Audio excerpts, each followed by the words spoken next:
What's up, guys? It's been a while since I filmed.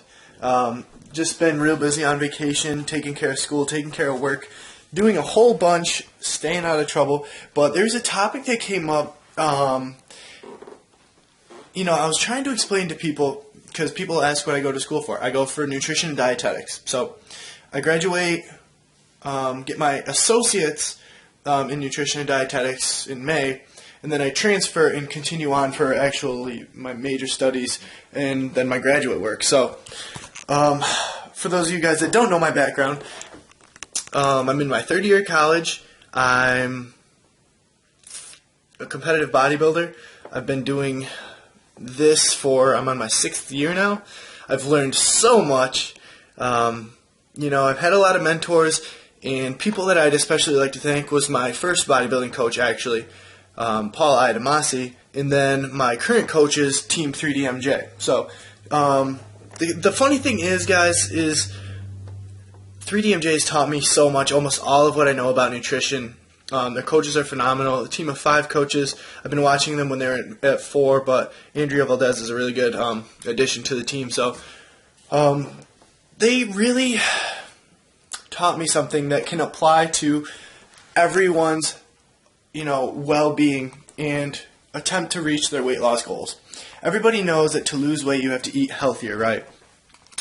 That's not really the case. There was a study done. You could look up the Twinkie diet and learn more details. There's been things that are a counter-argument that basically supports the theory of energy balance, that it's calories in versus calories out. Doesn't matter the macronutrient breakdown. There was an experiment done with Morgan Spurlock. You guys probably know the Super Size Me. But to be honest, that really wasn't a scientific approach. There's another guy named John, I think it was Sissia, who did the McDonald's thing for 1 month, and he actually lost 20 pounds by following the FDA kind of guidelines for like carbs, fats, proteins, and all that other stuff. I personally don't really agree with the FDA, and that's one unique thing about me in my practice when I become a dietitian, is I don't agree with it. And let me explain why. Everything is thought to be balanced, right? Balance is extremely important in life. Physiologically, obviously, homeostasis, your body always tries to be in homeostasis. If something happens, your body tries to do the opposite to shift it back, both on like a physiological level and anatomical level, but just in terms of overall kind of, you just want a balance, because that's more sustainable and more normal and easier for your body to do and easier for you to do. An example of this is people that go on these fad diets. It's not sustainable. That's why it doesn't work. I would take less optimal results if it could be carried out long term and it's not just going to be like a 10-week thing.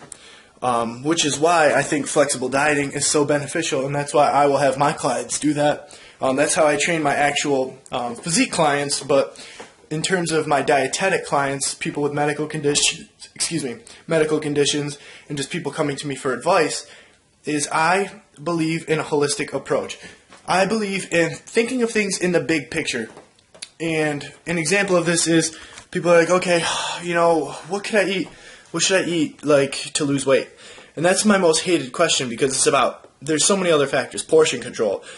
Food choices matter somewhat, but they're not really, like, people say, like, what do I eat to lose weight? I'm like, it's not that people have a lack of education. It's people have a lack of self-drive and willpower to actually do what they need to do. So, like, everybody knows that, like, fruits and vegetables are healthy for you. Everybody knows that, protein's pretty good for you. A lot of misconceptions about protein, which I can't wait to make a video about. But, you get lost in these little things, but really it's about just cutting your portions back, eating more whole foods. It's just doing it. So that's often overlooked, and it really hurts me because people are looking for the information. You already know the information. If not, just go on Google and type in foods to lose weight, and it's right there. Like, it's about calories. Exercise helps, because that's going to make you expend more calories.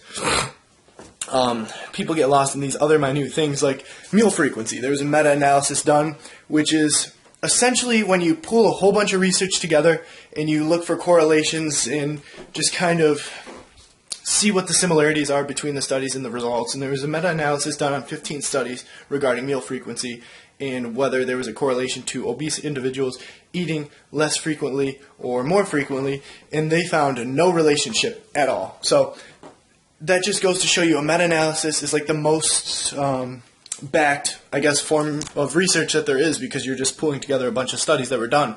And there was no correlation to eating 6 meals a day and being skinnier and eating 2 meals a day and being fatter. It's about total calories, okay? By being more active, that's why I recommend people going to the gym, building muscle, because muscle is metabolically active tissue. So that means your body's going to expend more calories the more muscle you have, which is why you see these huge bodybuilders that are 240 pounds being able to eat all this food and still be fucking peeled. Granted, they're taking drugs. Yeah, that changes the equation a little bit, but still. You look at a big, muscular dude, even if they're not on drugs, and they're going to be able to eat more. That's just how it works. That's physiology. So you want to be in the gym, and it's also expending calories. Adding cardio into a routine is going to help you expend more calories. So you'll either be able to eat more, or you'll be in more of a deficit to lose more weight. So that's just a rough, I could go on for like years about this topic, but this is just kind of a public service announcement, I guess, that you need to think of things in the big picture. Find what's sustainable for you and take those baby steps. And that's what I preach to my clients, is to take baby steps, right? Don't just go right from the get-go eating 1,200 calories if you were eating 3,000 before and start doing 20 hours of cardio. You got to do this gradually. Start by walking 10 minutes every morning, right? Then after you could do that for like a week, up it to like 15. After you do that, do like 10 minutes in the morning, 10 minutes in the evening every day. And then cut out soda, cut out juices, drink only water. Start actually weight training a couple days a week.